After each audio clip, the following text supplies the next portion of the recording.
Now this is an interesting one, and I don't know if many people know this. I've had this for ages, this machine, and I've only just realised that you can do this. So when you select the delayed release, it brings up this option here, release pressure. If you click on that, we can see here it's got set. So the default is actually 10 minutes on a delayed release, and I've always just stuck with that. But if you look here, you can change it. So we could have 15 minutes, we could have 20 minutes delayed release, you know, it keeps going.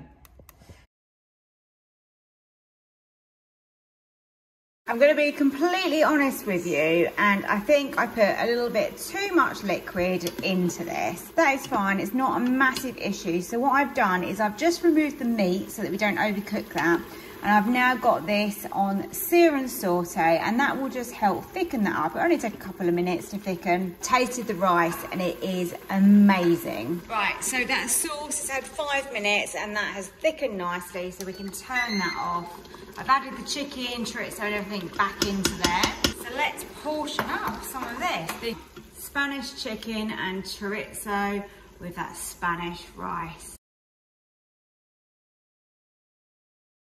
Pretty grimy, isn't it? That is nasty. So this needs a really good deep clean. The magic ingredient is bicarbonate of soda, and I've got here an old lemon that needs using up. So I've just literally cut it into small pieces.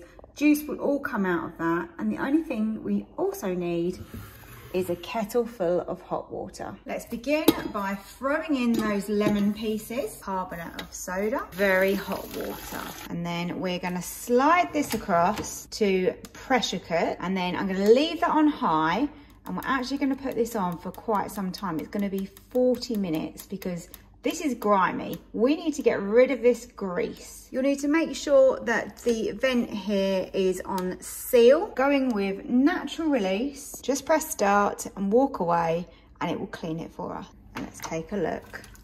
Oh my goodness.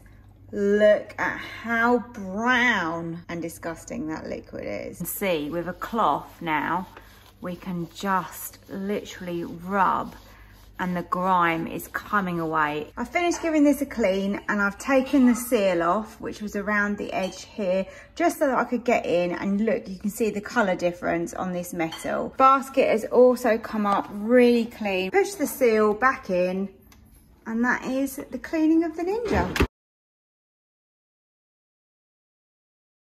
And to get the maximum amount of flavour out of your food, I definitely opt for stock as my liquid rather than water, because it really does help emphasise that. One other thing to consider when you're pressure cooking is that if you're a little bit short of time, then of course you could put boiling water into there, and therefore it's just going to get to pressure that little bit faster than if you were just to put in some cold water. And then I've got some hot chicken stock, so I'm just going to add that in.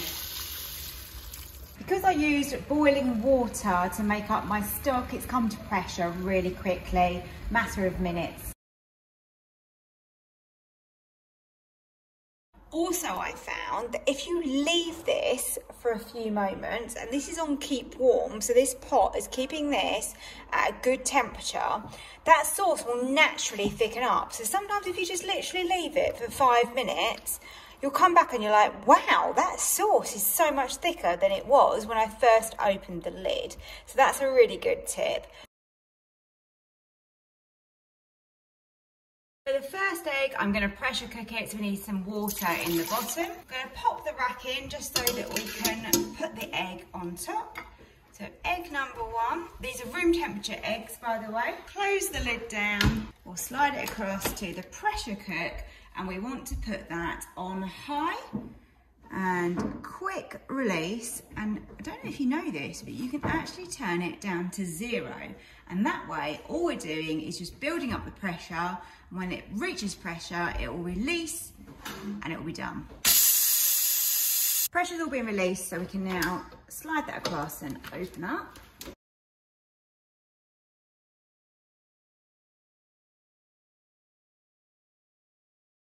I don't know if this is something that you've come across before, but if you want to keep food warm, but you're not going to be slow cooking or pressure cooking, then there is a way to do this. So normally when your Ninja finishes pressure cooking or slow cooking, it will go automatically onto this keep warm function here.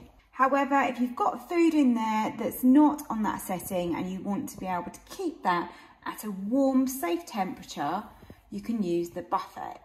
So all we do is we go over to slow cook, and on the settings here, you've got your high, low, and then if you go down one further, you've got buffet. You can set the time required, press start, and as you can see, that is now on keep warm. So it doesn't matter what you've got in there, it's a way of keeping things warm. If you've got people over, or say you're cooking something separately, but you want your food to stay lovely and toasty. This is something you may not have realised, but when you cook on, say, slow cook or pressure cook, and it's finished the amount of time that you have selected, it will automatically go on to this keep warm function, which is brilliant. Keeps the food at a really safe temperature, and it's up to 12 hours. So although you can't delay the Ninja from starting, you can definitely put your food on, get it cooked, and it doesn't matter if you're not home because it will keep warm.